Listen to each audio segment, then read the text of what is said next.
হযরতে ইব্রাহিম আলাইহিস সালামকে যখন নমরুদ আগুনের মধ্যে ফেলতেছেন, এমন সময় জিবরিল আলাইহিস সালাম আসলেন। হযরতে জিবরিল এসে বললেন, ইব্রাহিম, তোমাকে এবার আগুনের মধ্যে নিক্ষেপ করা হবে, তুমি আমার কাছে সাহায্য চাও, আমি তোমাকে বাঁচিয়ে দেব। হযরত ইব্রাহিম আলাইহিস সালাম বললেন যে, জিবরিল, তুমি আমাকে কেন ডিস্টার্ব করছো? আমার এখন পরীক্ষা চলতেছে, তুমি আমাকে ডিস্টার্ব করো না। আমি যে আগুনের মধ্যে পুড়ে যাব, জ্বলে যাব, আমার আল্লাহ পাক কি তা দেখতে পাচ্ছেন না? আমি যদি আগুনের মধ্যে পুড়ে যাই, ভস্মীভূত হয়ে যাই, আর আমার আল্লাহ যদি খুশি হয়ে যান, আমি একবার নয়, দুইবার নয়, হাজার হাজার বার পুড়তে আমি রাজি আছি। হযরত ইব্রাহিম আলাইহিস সালামকে আগুনের মধ্যে নিক্ষেপ করা হলো, আর তিনি আগুনে পড়ে যাবেন, ভস্মীভূত হয়ে যাবেন। এই দৃশ্য দেখার জন্য নমরুদ প্রাসাদের মধ্যে উঠেছে দেখার জন্য। এদিকে আল্লাহ পাক রব্বুল আলামিন আগুনের মধ্যে নোটিশ করে দিলেন, আগুনকে জানিয়ে দিলেন, উল্লা রুকুনি বারদাও ওয়া সালামান আলা ইব্রাহিম। হে আগুন, তুমি আমার ইব্রাহিমের প্রতি শান্তিদায়ক ঠান্ডা হয়ে যাও। কি হয়ে যাও? শান্তিদায়ক। যদি ফ্রিজের মতন একেবারে ঠান্ডা হয়ে যায়, বরফের মতন, তাহলে তো তিনি কষ্ট পাবেন। কি বলেন? ঠান্ডায় জবুতুবু হয়ে যাবেন না? অত ঠান্ডাও না, অত গরমও না, এয়ার কুলার সিস্টেম, নাতিশীতোষ্ণ, অত শীতও না, অত গরমও না, এমন একটা পরিবেশ আগুনের মধ্যে কে সৃষ্টি করে দিলেন? নমরুদ প্রাসাদের মধ্যে তার মন্ত্রী মিনিস্টার নিয়ে উঠেছেন, লোকবল নিয়ে উঠেছেন। আমার জাতির পিতা পড়ে যাবেন, আর সেই দৃশ্য দেখে তিনি হাসবেন, ঠাট্টা করবেন, মজা করবেন। কিন্তু এ কি দেখতে পেলেন? ইব্রাহিম তো পুড়ে যাওয়া দূরের কথা, ইব্রাহিমের গায়ের জামাও পরে না। তিনি আগুনকে ডাক দিয়ে বললেন যে, আগুন, গোটা জাতি নিয়ে তোর পূজা করলাম, আলোচনা করলাম, এত কিছু করলাম, তুমি কেন আমার শত্রু জ্বালাইতে পারো না, পুরাইতে পারো না? তোমার দাহ্য শক্তি, তোমার জ্বালানি শক্তি কমে গেল নাকি? নষ্ট হয়ে গেল নাকি? আগুনের ভিতরে থেকে আওয়াজ এলো, নমরুদ, আমার ভিতরে দাহ্য শক্তি, জ্বালানি শক্তি আছে কিনা যদি প্রমাণ করতে চাও, যদি টেস্ট করতে চাও, তাহলে তুমি নিজে চলে আসো। তোমার শুদ্ধ তামাম পৃথিবী জ্বালিয়ে পুড়িয়ে ছাই করে দিতে পারি, কিন্তু ইব্রাহিমের এক গাছা পশম জ্বালাইতে পারি না। কারণ রব্বুল আলামিন আমার ভিতরে নোটিশ করে দিয়েছেন, আগুন, উল্লা রুকুনি বারদাও ওয়া সালামান আলা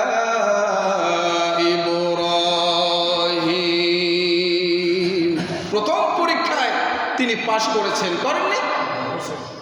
এরপর দ্বিতীয় পরীক্ষা, অনেক ছোট্ট মানুষ, গত জুমায় আলোচনা করেছি, গত একদম নবজাতক সন্তানকে নিয়ে যখন কাবা ঘরের পাশে রাখে আসলেন, ছোট্ট মানুষ, পানি নেই, কোনো খাবার নেই, একদম ধুধু মরুভূমি, সেই মরুভূমির মধ্যে ছোট্টবেলায় রেখে আসলেন। এরপরে ফালাম্মা বালাগাস সায়া, বাচ্চা যখন হাঁটতে পারে, দৌড়াতে পারে, খেলাধুলা করতে পারে, বাবার সঙ্গে চলতে পারে, এমন সময় আল্লাহ পাক রব্বুল আলামিনের আদেশ কর্মে সন্তানের কাছে গেলেন জবাহ করার জন্য। জানলে সন্তানকে গিয়ে বলতেছেন,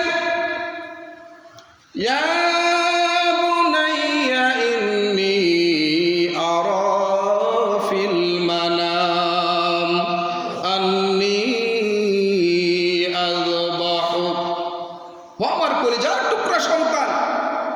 আমি স্বপ্নে দেখতে পাচ্ছি আমি তোমাকে জবাই করছি, এতে তোমার অভিমত কি?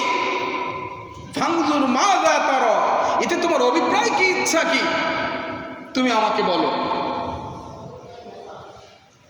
ইব্রাহিম আলাইহিস সালামের কথায় সন্তান দৌড় দেয় নাই, কখনো বলেন নাই যে আপনি ছোট্টবেলায় এই ধুধু মরু প্রান্তরে রেখে গিয়েছেন, মানুষ নাই, জন নাই, খাবার নাই, পানি নাই, কোনো খোঁজ খবর নেন নাই। এত কষ্ট করে যখন আমরা বড় হলাম, হঠাৎ করে আপনি এসেছেন আমাকে জবাহ করতে। আপনি কেমন বাবা, আপনার কি কোনো মায়া নাই? এরকম বলছেন নাকি? বলছেন। আর আমাদের সন্তানকে যদি একটু কম বেশি বলা হয়, অনেক সন্তান তো বাবার উপরে কথা বলে, গলা ঝাড় দিয়ে কথা বলে, তুই তুকারিও করে, করে কিনা বলে। এমন কুলাঙ্গার সন্তান বুঝি এই দিকে নাই, আছে নাকি?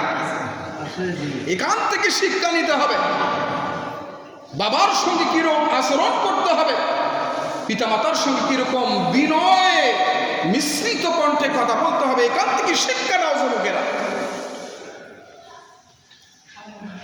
বাবার এই কথা হযরত ইসমাঈল আলাইহিস সালাম বললেন, ক্বালা ইয়া আবাতি ফাআল মা তু'মার সাতাজিদুনি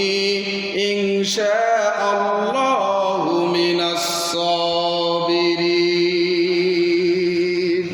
হে আমার পিতা, আপনি স্বপ্নের মাধ্যমে আল্লাহ পাক রব্বুল আলামিনের পক্ষ থেকে যা আদেষ্ট হয়েছেন, আদেশ প্রাপ্ত হয়েছেন, আপনি তা কার্যত পালন করুন। নিশ্চয়ই আপনি আমাকে ধৈর্যশীলদের মধ্যে পেয়ে যাবেন।